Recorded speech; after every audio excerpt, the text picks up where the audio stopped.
This is the start of something huge. I'm crazy. I'm completely crazy. Yep, I'm crazy. So I wanted to practice with this cushion that was from my son's gaming chair. It was a back cushion. It's a piece of upholstery, and I've never used upholstery before. Since in 2001 with our Stranger Things theme, we'll be using a lot of upholstery, and I've never used this medium before. So this little guy is my test. And I had a lot of fun figuring out different types of tools to use with it. I used this lid that I made. You could see it down there. I punctured some holes into it, and then that's what I used to carve the side there. I used spring scissors, and then I just used an X-Acto knife, a blade as well, to carve it. And pretty simple, but I made a mess. Those are the feet I carved. This is what it looked like afterwards. I used a jar lid in the inside. Carving foam, I decided, is a very messy medium to work with. As you can see, maybe I should not have done this inside my house, but I think it was raining. I started this project in April. This is, I ended up having to make new feet, so it's another piece of upholstery foam that I got from a garage sale, and I also got that nifty tool from a garage sale. It's a turkey carving knife, probably from like the 80s or 90s. These are the little feet. I drew them out and measured them, and then barge cement is what I use to adhese both pieces of foam together.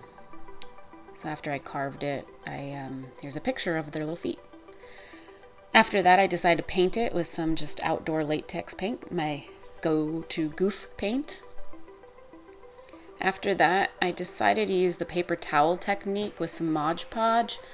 So I just layered over blue paper towels with Mod Podge and all that on top of the already painted foam piece. And then I made it look like skin and wrinkled it like that. I set it out to dry, and it looked blue because the blue paper towels, but I thought it was kind of funny because the box I put them up on was the upside down. Okay, I'm a dork. So here it is. I spray painted it with white primer spray paint. So that blue paper towel you don't see anymore, but it also gave it a nice coat to paint. I wanted to match him to our little baby dart here. So I was trying to use him as an example. I mixed up a green, a yellow, and a brown together, and that was my base coat. I look back and now I wish I didn't do it so dark green. He kind of looks like a frog. But it ended up being a very good base coat, and when it dried, I was happy with the way it turned out.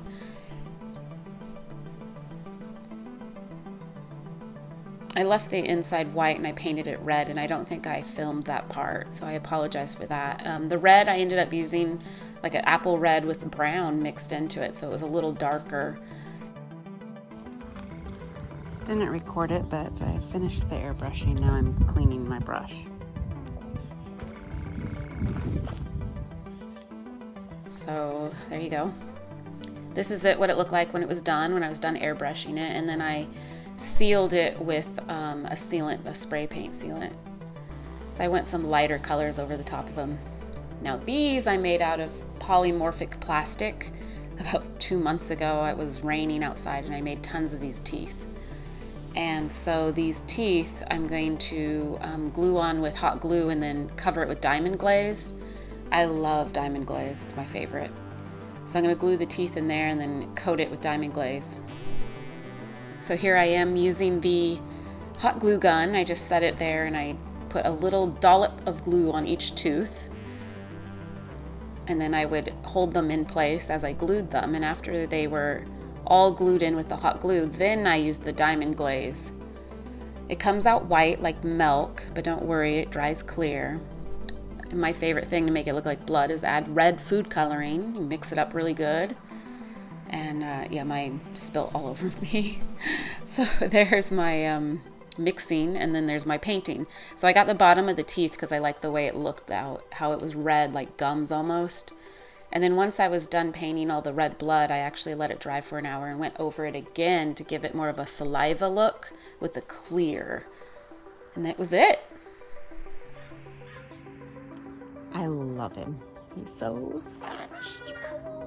I can just love him and love him and have to burp him once in a while.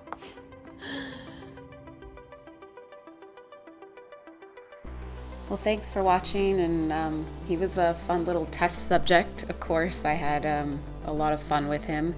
Now I am going to move on to making 7 more of these Demogorgons, much bigger ones though. Like I said, this was my test subject, and hope you enjoyed watching. I'm going to try to do something a little different with my videos this year. I'm not going to film as much because now we're all back to school and I'm working again. I'm not going to have time to edit as much as I did during COVID. So I might do stuff like this with a little voiceover and just having fun. That's what I like doing. Happy haunting, my friends.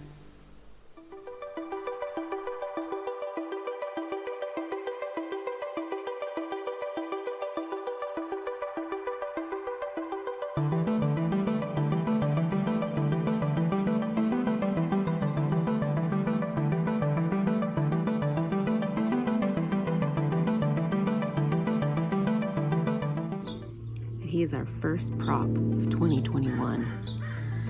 Now the next step is to make 1, 2, 3, 4, 5, 6, 7 of his brothers and sisters. A little bit more grown up. So we're talking like Demodog style, you know, big tall dogs. And this guy's just gonna be for fun. If anyone wants to hold him and take a picture with him, or just hug him, just make sure you don't get bit.